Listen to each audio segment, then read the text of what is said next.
Right next to me is the most fuel-efficient Honda Civic ever made, and it's affordable. This is the 2026 Honda Civic Hybrid Sport, which is the base model. Now, what are the trims and the price ranges on the 2026 Honda Civic Hybrid? Well, they start at just under $30,000 for the base trim, what I have right here, and I will be reviewing today, and go all the way up to $33,000 for the highest trim. There's only two trims. It's the Sport and the Sport Touring. So that makes it super easy. A lot of other brands will have 10 different trims and all these different features. It's just two. And so what I have right here is the Civic Hybrid Sport, which is the base trim, and comes out to be an MSRP of $29,300. Now this one does have one additional fee, and that is the Blue Lagoon paint on here. So if you want white or black, it's a normal, no additional fee. But if you want this really cool blue color, it's an additional $455. Then after dealer and destination fee, it comes out to be just over $31,000. Thank you to Executive Honda for allowing me to use this vehicle for the day. Their information will be linked down in the description below. Let's dive right into it and start off with the front. And before I talk about features, I want to talk about the overall design of this vehicle, because it's the same Civic design as the non-hybrids. And that's a win in my book. There is only two badges in this whole entire vehicle, one by the steering wheel column and one in the back that show it's a hybrid vehicle. Besides that, you would have no idea this is a hybrid vehicle. Other companies are like, oh, we want to go flashy with our hybrids. Honda's like, no, it just looks like the normal Civic, which I really like a lot. Now up front, you have LED headlights, LED daytime running lights, and yes, LED turn signals, this whole piece right here, in this angry, aggressive look. It doesn't look like a hybrid vehicle. A lot of hybrids are kind of, just there. This one is like in your face and aggressive. The Honda badge is right front and center, so everyone knows you're driving a Honda. Now there's so much airflow for that engine, so I can stick my hand in this part, that part, and even down here, airflow for that engine. And speaking of more airflow, this is for the side of the vehicle, but this takes air, this hole through the side, and comes out by right in front of the front wheel here to improve the aerodynamics. And it's pretty cool. Like, I can stick my whole hand in there if I want to. And another thing about the front I want to talk about is this front lip here. Again, it just doesn't look like a hybrid vehicle whatsoever. It looks pretty aggressive. Now, under the hood of the Honda Civic Hybrid, there is three things going for it: an engine, a motor, and a battery. I'm going to try my best to explain it as simple as possible. So what this vehicle can do in low speeds is kick on just the motor and the battery here, like less than 10 miles an hour. But then when you go over 10 miles an hour, it kicks on both. So it uses the motor and the battery as well as the engine to give you that optimal efficiency.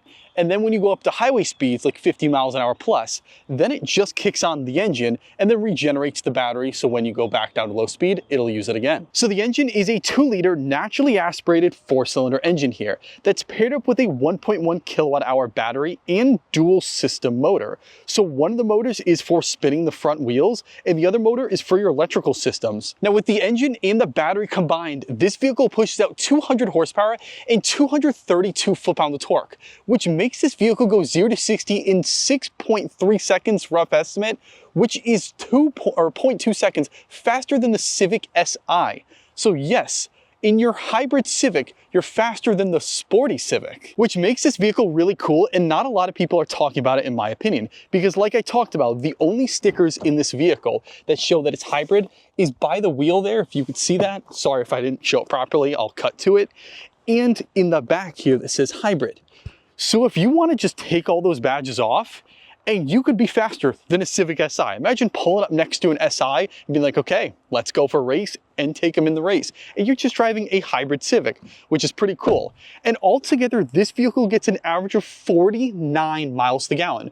So you're spending less than most people in their cars, and you're getting more miles per gallon than most people. The key fob is pretty small compared to other vehicles I have seen. It's like is half my hand there, and my hand are pretty small. Now the features on here is just basic features, lock, unlock, typical type of stuff. Hold this and the trunk opens up a part of the way. It is not like power operated. So when you hit that button, you have to come up here, manually open the rest, and then you can't hit it to shut it. So you have to just shut it yourself. And there is one more button on this key fob, and that is remote start. So hit the lock once, hold that, and hopefully the vehicle starts up. And a clip later, yes, it did start up with a remote start. I had to go through the settings and turn that on. So if you get this car and it's not working with remote start, you have to go through the settings and turn it on. On the top of the Civic Hybrid, there is no roof rails, but there is a sunroof. It is not a full panoramic sunroof, but it's enough for just the driver, and you know, the passengers do get to see a little bit out of there. If you open this spot up, it's noticeable from the rear, but definitely noticeable from the front seats there. And popping back outside here, you have blind spot monitoring built into these mirrors. There is no turn signals like other vehicles do, but I like how it's the black color. The blue and the black makes it look really cool. Now down here you have 18-inch alloy rims with all-season weather tires. Again, the black rims, this Blue Lagoon color is gorgeous, I believe. Now come over here with your keys in your pocket, hit these little 3 buttons, and the vehicle locks. Now if I want to unlock it, just hold that and lift it open. Open up the rear door and you're greeted to a lot of plastic. I mean, you expect that with a $30,000 vehicle and you're not buying it for the luxury features. So it's hard plastic there, even down there. That's where you put your drink snacks. So in case it gets dirty, it's nice to have it plastic to wash it away. You have 2 speaker grills. I will say though, I like how it's not just completely black plastic. They gave you this nice textured bit there and this gray bit here, which comforts well with the seat pattern. It's all gray seats. It's pretty nice. And this is not like hard plastic. This is a cloth material. So where you rest your arm, at least that's comfortable, and a window control there. Hopping in the rear seats, it is half leatherette and half cloth. So, and wow, okay, that is very squishy. I thought this was gonna be hard as a rock, but not at all. And I get to sit in here and yeah, it's not bad. I got a good amount of leg room. That's set to my driving position. I'm 5'8", not the tallest, and I got a decent amount. So if you're 6 foot tall, it might be a little cramped that way. Headroom wise, not a lot. I got what, an inch more headroom, and I'm 5'8", so I'm relatively short in that, you know, range of height. And so I guess if you're 6 foot tall, you might have to lean forward a little bit. Now, if you're a middle seat passenger, how would this be?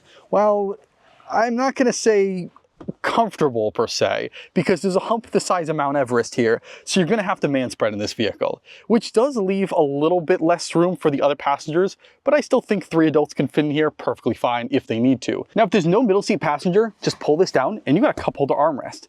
There is no like locking position, it just flops down, but you got 2 cup holder spots there, and this is nice and squishy to rest your arm. Also, up top, you do have a little light. Open up the front door and you're greeted to nicer materials than the rear door. It's relatively the same, but just a little bit nicer. So up top, you have hard touch plastic here, hard touch on the side, and then hard touch down below. Same with the rear. But a bigger storage pocket here to put drinks, snacks, speaker grill. But this is where it gets different, because this in the front is gloss black, where in the rear it's not. And same with this side panel, where on this rear door, that would be hard touch plastic. This is the same cloth material as your armrest here, so you could push it up against and still be comfortable. It's pretty nice. And you have a grab handle there for window controls. 2 are 1 touch down, 1 touch up for the driver and the passenger, but the rear 2, you have to hold down and hold up if you do it. And then up top here, you have lock, unlock, mirror controls, and hold this button or just press it in, and it's your trunk opener. So that will open up the trunk, and then you can lift it up the rest of the way. But again, that is just an opener button, so it doesn't close it, hit it again, it just opens it up. Both the front seats are half leatherette and half cloth bucket seats, so it's a pretty cool 2-tone combo, and it holds your back into place and your booty into place. They are manually operated though, they're not power, so this is for the up and down, that's for the tilt over there, and this is for the forward and back. And also both these front seats are heated. Turn the vehicle on with a push to start and you are greeted to a half digital, half analog gauge cluster. On the left, it is all a digital screen. On the right, it's an analog gauge. So your miles per hour, that stays there. Now you're probably wondering, where's your RPMs gauge? This is very odd. It's just a charge and a power. Yeah, there's no RPMs gauge here. So when you floor it, it'll show the percentage of power you're using. And then when you let off the accelerator pedal, it'll show how much you're recharging the battery, which is very cool and different from a lot of other vehicles. Also, that middle can be customized. So go hit this home button and you could scroll up to safety support, maintenance, seatbelts, which is the coolest setting ever. And this will show who's seatbelted in the car. So right now it detects I'm not seatbelted. So when I go, just click in my seatbelt. So let's say you have kids in the back that unbuckle themselves randomly on the drive. You're not gonna be constantly turning your head back and forth. So have the screen up, see if they unbuckle, then go yell at them. You also have driver attention, which is pretty cool, and this will show how long you've been on the road for. So if you've been on the road for like 5-6 hours and you're starting to feel a little drowsy, it'll say, hey, maybe you should take a little break and rest up real quick, go grab a coffee. I like that a lot. Speed and time, which is normal, your average speed, range and fuel, your miles per gallon, and your power flow. So this will show how much your battery is depleted or full. And if it gets really low, the engine will cut on automatically and regen the battery back up. You do not need to plug this vehicle in whatsoever. There's no plug-in spot. It all does it on its own. This vehicle has a full leather-wrapped steering wheel that is super comfortable to hold in the hand. I like it a lot, actually. And you do have paddle shifters on the back. And you're probably expecting, okay, I could change the gears in this car. Nope, that is not to change the gears. That's for the regen braking. There's 4 levels of regen braking. And for some reason, this only works when you're going like 10 miles an hour above. You would hit the minus to go up on the regen braking and the plus to go down.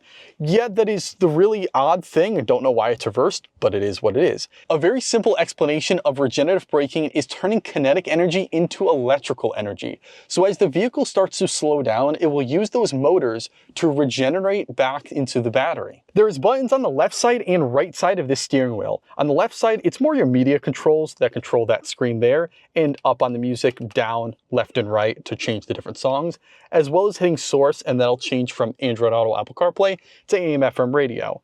On this side, this is some of your safety settings. So this has adaptive cruise control, lane keep assist, blind spot monitoring over the side, collision mitigation braking up front, and then if you want, put it in reverse, you have a backup camera with moving trajectory lines. Now, it is not the clearest camera, I'll be honest, but it definitely gets the job done, and it's pretty cool how you have different views if you want to go in them. The Civic Hybrid has a 7-inch color touchscreen with wired Android Auto and wired Apple CarPlay. They say it's colored, and it is when it's in Android Auto, Apple CarPlay. But for some reason, Honda likes to use this monochrome style design for their own infotainment screen. And there's really nothing this screen can do besides the Android Auto, Apple CarPlay. Your phone controls, radio, media, and go to your phone or for the Android Auto, and that's really it. Then you have these menu settings for your Bluetooth, clock settings, your display adjustment when you want to go take up the brightness, but that is it. So you definitely want to hook up your phone with Android Auto or Apple CarPlay in this touchscreen, because besides that, you've got nothing. Now, I do have to give major credit to Honda on this screen because of the physical controls. So that's to move your volume up and down, that's to change the song to go to different radio stations, and same with that as well. So hit that, and you can just change it right on the fly. You don't have to go through a whole touchscreen and change things. And speaking of physical controls, you have physical AC controls. Yes, we love it, Honda. It's super nice, and it is so clicky. It's just so fun and satisfying to click it left and right. I love it a lot. And it's dual zone climate. So the passenger can have its own climate and the driver can. So if they want the Sahara Desert and the Antarctic, they can do that. Now you have dual heated seats. So one on this side and one on that side for the passenger and the driver. They're 3 levels each. Down below here, you have a spot to put a phone, but it is not a wireless charging pad. On the higher trim, it does have that. This one, it does not. You have a 12-volt outlet to charge your phone there, 2 USB Type-C ports, 2 cup holder slots to put, let's see, normal size drinks, and it does not, ooh, actually it might fit this. Let's test this out. And just about fits that big drink there, but not quite. You get your gear shifter here, put it in drive, and there is no sport mode on the gear here itself because it's this little drive mode. So this way you can go put it in sport, normal, or eco mode right on the fly. You have a parking brake, brake hold, and then this little armrest I was resting my arm on this whole time. It's super comfortable and nice. Lift it up. Oh, of course there's a ton of plastic in this, but you can see how deep it is with the amount of plastic. I can stick my whole hand in there if I want to, and you want a little storage shelf, put that there. And my favorite thing of this vehicle is this tray. Why? Because when you flip it over this way, it's a schematic of the first ever Honda Civic, and says the Civic history goes on the side. Little hidden Easter egg that I thought was kind of funny. And I almost forgot to talk about the sunroof here. So you slide it open manually, and then there's a button up here. Hit that, and that just opens up with a power. And you can stick your whole head out there. Oh, whoa, that opens up decent. So yeah, I can just stick my whole body out there if I want to. Now, what do you have in the back? Well, there's a Honda badge in silver right in the front, but yet every other badge like Civic over here, Sport, and your hybrid badge are all black. It's kind of weird how that's silver and the rest are black, but I do like the design on the black badges there. Now you do have LED taillights, but these are halogen turn signals. So it's a mishmash, whatever with the turn signals. People see you turning, that's really all that matters, but I do like how the LED taillight design stands out. It's pretty cool. Now the taillights and turn signals are different in the back here. So you have rear LED taillights, but halogen turn signals, so a bulb you can easily change. But that is LED. So it's a different mishmash. And then down below here, if I can even see it, you have one single exhaust tip. Now this is my favorite part of all my videos, and it's the trunk, because most reviewers will just open it up and say, okay, it's this size and move on with their day. I like to see if it can fit me in it. All my car reviews, I try to get in the trunk to see if it can fit a 5.8 mat. I think that helps people better to fit a whole entire human in it and see. And yes, it definitely does. I can lay down, so a whole 5'8" person can lay down here, and even two 5'8" people. If I squeeze myself in here, I can just get down. There's so much space in this trunk. And if you even want more, just pull that tab, and then if you kick these rear seats down, that goes down over there, and do it the same to this one, and now you can climb through this whole entire vehicle. And if you want to flip the camera over, if I can do that, now you can put whole 2x4s, planks of wood, and even have more storage. And this is the real question. Did Honda put a fix-a-flat or a spare tire here? Let me lift this up, and it is a fix-a-flat. So there is no spare tire that comes with this vehicle, and we do have some secret storage there, so if you want to hide things, you can do that. Now, taking out the 26 Honda Civic Hybrid out on the road, how does this vehicle feel? Really good. Way better than I was expecting, to be totally honest. I will say the one thing that is the downfall is the suspension. You hit potholes, you do feel them a little bit more than other vehicles, and the body roll, this whole car turns when you turn it. Now it does turn into the line pretty good. It's not like it's, you know, not gonna turn when you want it to and stuff. It does pretty good with that, but just the whole body rolls. It's not a sport tuned car, so that's totally understandable though. The 0 to 60 time in the 6.1, 6.2 seconds, you step on it, you get kicked back. Like, I had to hold you guys there because the tripod's not necessarily stabilized properly, but you get kicked back and you go. And this is a hybrid vehicle. Again, this is like 0.2 seconds faster than a Honda Civic Si. So the sport-tuned Honda, this is faster than that, which is crazy because this is focused on more fuel efficiency. So if you want to go fast, you can. And if you want to save money on fuel, you can as well. It's a double whammy in this car. I like that a lot. Now, the overall driving feel, you're very low to the ground. If you like being high up, this is definitely not the car for you. I was in front of earlier an older generation Prius, and even that car was higher than this. It's like you're really, really low on the ground compared to a ton of other vehicles. And just like every other Civic, they're very low. You can see the ground over there, but it makes it fun. It just makes it feel like you're part of the road when you're driving, and it's just a fun time to drive this car. Now, overall, what do I think about this vehicle? I like it. For the $30,000 price tag, you get 49, basically 50 miles to the gallon. You can't beat that. There's really no other car besides the new Prius that comes close to that. Now, the new Prius is like $500 cheaper, if I'm not mistaken, and, you know, has different features all on the inside and outside. But they're relatively the only two cars that you can get in this price range and that good miles to gallon. And Honda did a very good job. They give you a lot of tech safety features with the adaptive cruise control, the lane keep assist, blind spot monitoring, the touchscreen with Android Auto, Apple CarPlay, enough seats in the back, the 3 seats there to fit family if you want. Now, it's not gonna be, you know, a crazy big family, but if you want 3 adults fitting in there, like 5'8" adults like myself, it works totally fine. This is a pretty nice vehicle overall, and if you're looking for an affordable vehicle like this, I would definitely say so. But the real question is, what do you think about this vehicle? Do you like it or do you absolutely hate it? And do you think it's worth the $30,000 or not? Be completely honest. Let me know what you think in the comments below. And please remember to like, comment, subscribe, hit the notification bell to keep updated with more content. And a huge thank you to Executive Honda of Wallingford, Connecticut for allowing me to use this vehicle for the day. Their information will be linked down in the description below.